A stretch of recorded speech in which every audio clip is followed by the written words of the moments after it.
So that's what's happening. No one is saying black women are ugly, however, no one is marrying them or giving them a chance.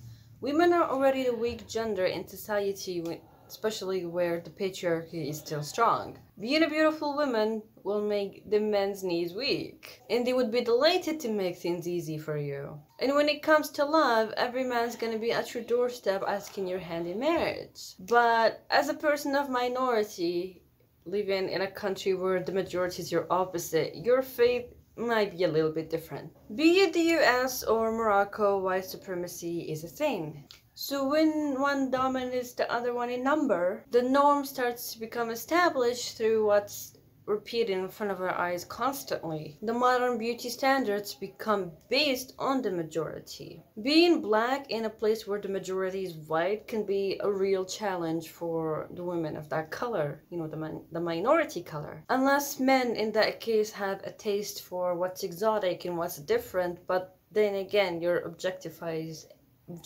and fetishized. When you're not regarded as the beauty standard, you are the bizarre one, you stand out, you're different, and sometimes even the freak show. So finding a man is hard. Finding a husband is even harder. But why is that? Well, let's begin with preferences. When you have a huge pool of different skin tones and hair color and eye colors, you kind of have a lot of options to choose from, so you are bound to have certain preferences over the other. You have the opportunity to compare. However, a man choosing a partner isn't just the partner's choice, it's also the family's choice. So he's not choosing alone, there's going to be someone with him from his family choosing with him. So the woman's appearance would have to be to the liking of him and his family.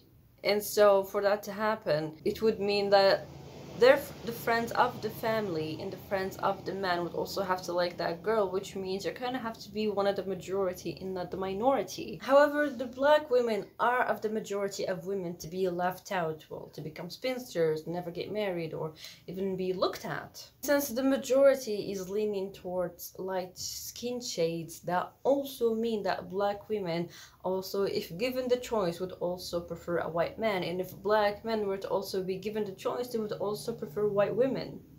So what makes women the bottom of the barrel? Well, basically all the bad connotations that come with them, such as ugliness and low status.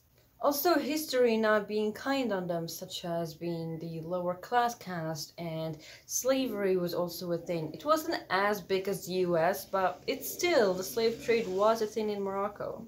Also the idea of not waking up pretty as a black woman, because you're, well, in Western cases at least, you're gonna have a wig and you don't have makeup, so your skin is not as pretty, and you have hyperpigmentation, and it's really bad for darker, you know, skin shades because they already have melanin. So now some places decide to have even more melanin. It just doesn't look good. Whereas a white woman doesn't need much work done throughout the day to just be pretty. She is naturally just that. And so black women are left compared to charcoal, darkness, and sometimes chocolate, but that can be a good one. However, there's a lot of bad ones. So when Moroccan traders went to other countries to buy people so they can have them as servants, the thing is, they worked for food and for shelter. So yes, they did live with the family they worked for. However, there was a caste, and so you couldn't marry into them, and well, they would never even consider you. That's one thing, as a girl or as a guy. So you had to know your place, so which meant they were only allowed to marry among them. Well, yeah. Did this change? This did change, however, it has not changed in the subconscious of people who are 50 years and older. I don't think they even witnessed that era. However, it still lingered in their minds that that's how things are supposed to be, and that there's a hierarchy. So why does all of this matter if it's the Moroccan man that's looking for a wife? Wrong. It's his entire family that's looking for a new addition to them, their genetic pool, who they are, and their status. So all of this would need to be reflected in how she looks like and how she carries herself and her parents' reputation. So it's not just the men looking, it's everyone's looking. But why is everyone looking? And why can't he just accept who he wants? So why is the son putting up with everyone and what they want if it's him who has to share his life with that person?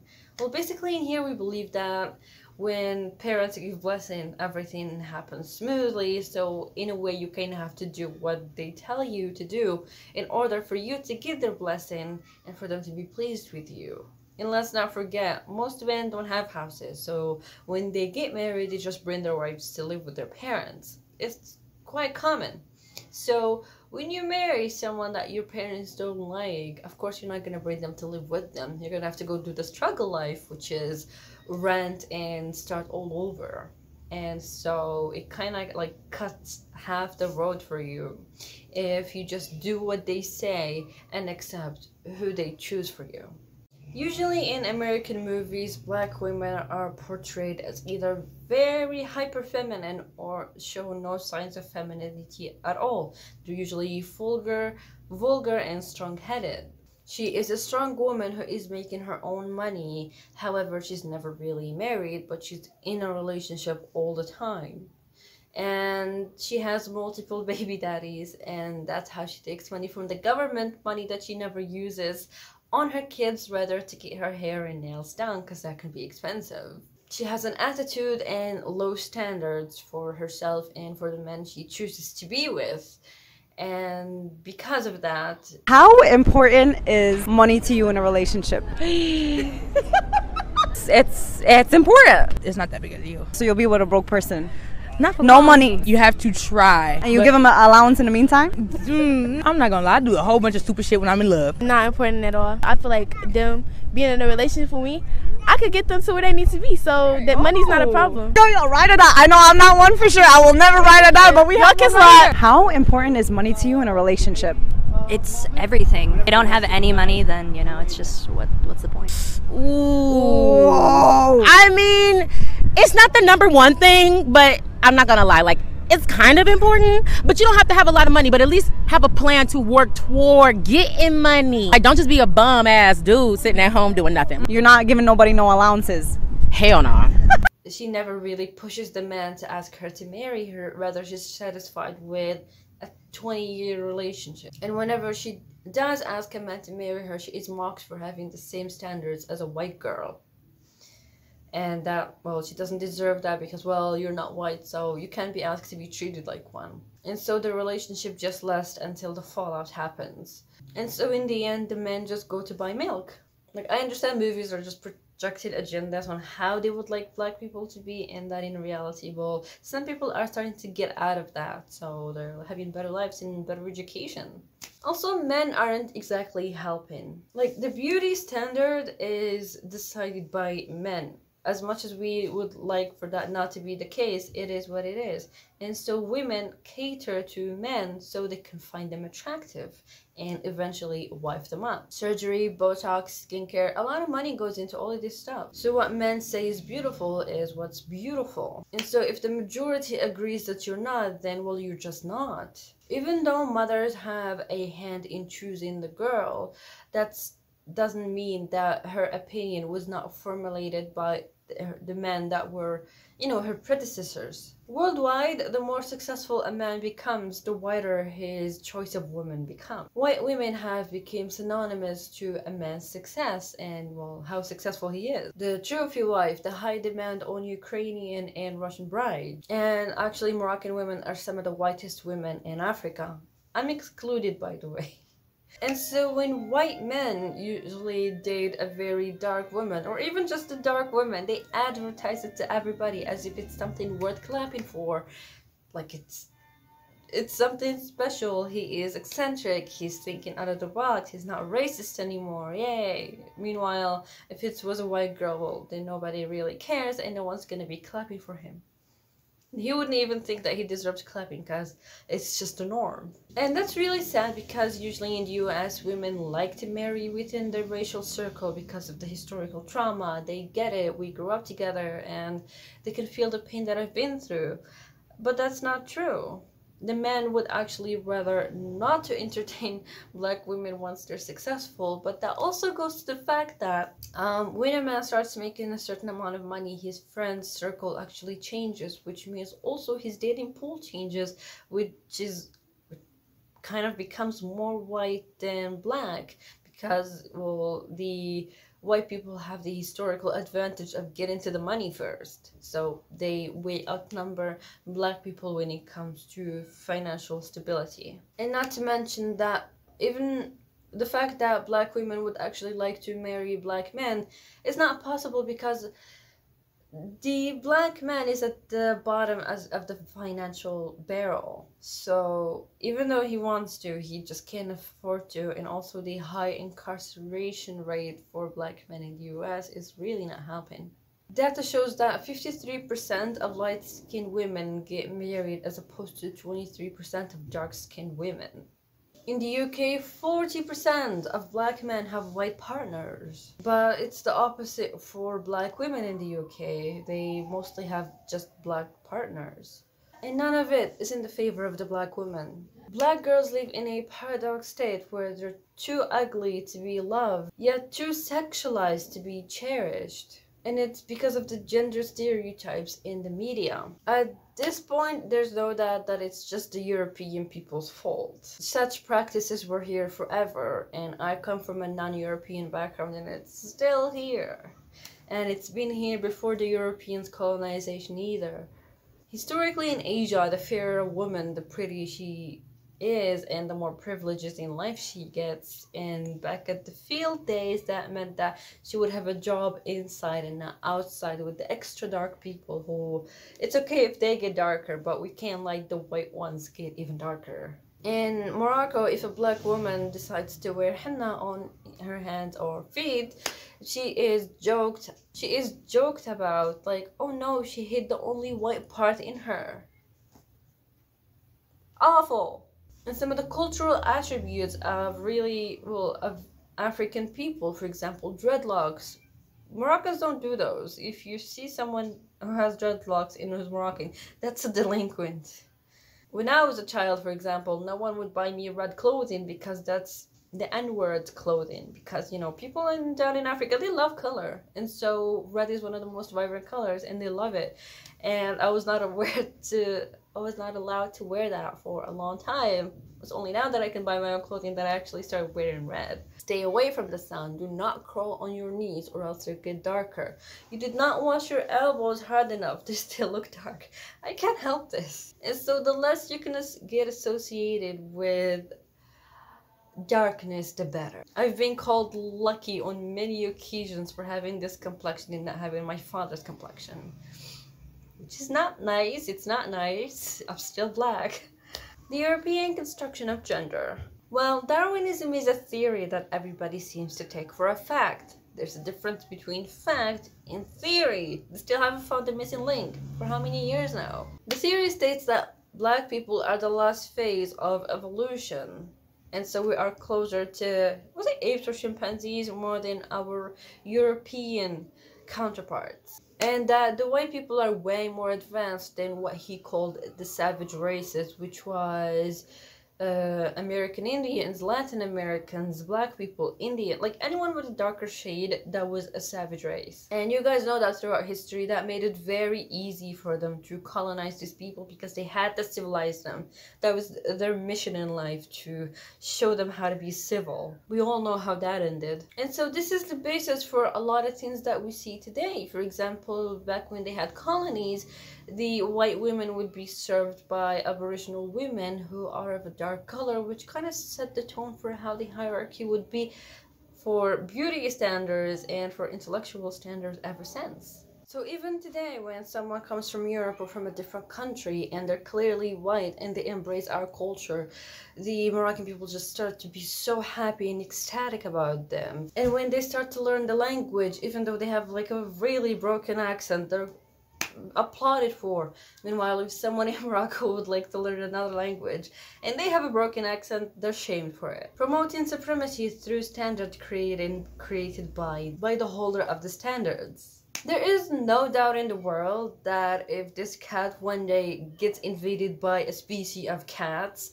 that cats become the supreme rulers, that everybody would opt to get cat ears and tails surgically done. And so when the white man triumphs over every country in this world, he declared himself to be the beauty standard, the intellectual standard, and the moral standpoint. And all of that was projected onto us, the people that looked nothing like him. And that served a huge purpose at the time because, well, it's a great way to even separate us and keep us apart, and for us to always chase that standard and never reach it. Let's talk about some countries that prefer the white aesthetic. India. The fairer you are, the better opportunities you'll have in life. It's even advertised. This is a modeling shoot for an Indian company that sells traditional Indian clothes to the Indian market. Okay. The strange thing here, there are no Indian models. Where are you guys from? Ukraine. No, I'm looking through the catalog. I'm wondering, why don't they use Indian women? There is a lot of amazing Indian models, you know? Yeah. Who work in like in Paris, in New York, you know? But they not work in India. But they don't work in India. It's about skin. Everything's about skin? I think so. Why aren't there Indian models? Indian model is not fair like this much. They want the fairer look only. Just little bit touch of Indian look. On television, like, bluntly. Pakistan. No, the fairer you are, the longer your hair is, the better pretty you are. Asia. And I'm speaking from China all the way to Korea. Wait, where does Asia end? Anyway, I'm talking about like people who actually look Asian and not Euro-Asians, like for example the Philippines, Vietnam, Korea, China, Japan. They all like fair skin. Latin America, the beauty standard in Latin America is actually being blonde with blue eyes. Do they even have those in there? I thought Latin Americans looked more like me than Europeans. So are black women ugly? Beauty is in the eye of the beholder. But according to the standards of beauty in many countries, well, the black beauty doesn't even count as beauty. It's not even acknowledged. So sadly, the answer would have to be no. Even within countries, let's say Nigeria, Ghana, Zimbabwe, like actual dark countries, they still go all the way to other European countries to bring models to model their clothing. It's only recently they're starting to get rid of this way of thinking. However, it still lingers in there, and it still lingered there for a long time. So the answer would have to be no, they're not. Everybody says so, the evidence says so. No one's marrying them, no one's acknowledging them, no one even looks their way. Asian countries are infamous for this, it's called EU injection. I think it was a liver injection, but whenever you get it, you get some vitamins with it and it makes your skin really bright. And bleaching skin is really famous over in Asia, going all the way to Korea to get your skin done and brightened. Bleaching skin in Africa as well. And women who are mixed with a non-black origin that look fairer, let's say for example me or Meghan Markle, you get asked that a lot. Hey, are you mixed? Yeah, why? Well, you're really pretty. Thank you, but being mixed doesn't mean I'm pretty. It just means my skin is lighter. Is that what's pretty for you? And so we see in Bollywood how majority of famous actresses are white. Not white, but like just not as dark as the majority of Indians are. So they're just like a select few. They even had a movie where a woman did a blackface, and she was a white British woman who went to act in India, and they had to put dark makeup on her.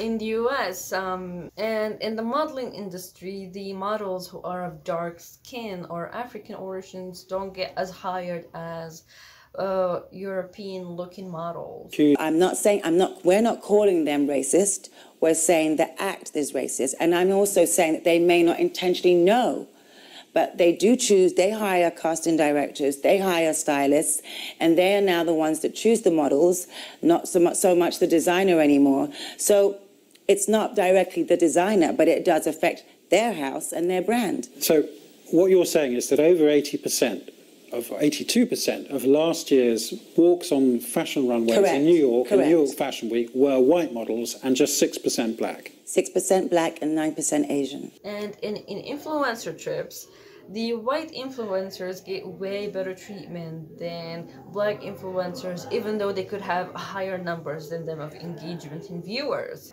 So let's take a step back. When did the black standard start to get promoted as beautiful? It started in the beginnings of the 2000s with Jennifer Lopez, Beyonce, as well as rap culture. As ghetto as it was still aesthetic and people still sought after it. And right now it has its own market, like rap music and beauty standards, and even Fenty Beauty being one of the biggest companies for, you know, having a wide range of skin shades. However, it is a time where PC culture started to take shape.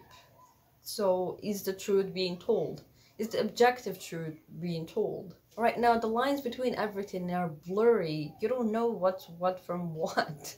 So if you're mean and you hurt someone's feelings, you could be jailed or sued, so you have way more incentive to stay quiet. So for example, I can say, oh, I can't drink, and I'll have a mob against me. Oh, why not? You're so closed-minded, this and that. Or I can just not drink and act on what I believe in, and I will not have a mob against me, and that's what's happening. So that's what's happening. No one is saying black women are ugly, however, no one is marrying them or giving them a chance. Also, companies became nicer to the black segment of the world when they knew that there was a money to be made from them. For example, company coming to Africa and building companies and exhausting resources. Elon Musk trying to build internet here because he knows it's also a growing market. Clothing styles, Kanye, the Kardashians, Rihanna with Fenty Beauty, and also the prison industrial complex, the rap industry and music industry as well. So I'm going to stop here. I feel like I'm going to be triggering a lot of people if I say what I say, and we don't want that.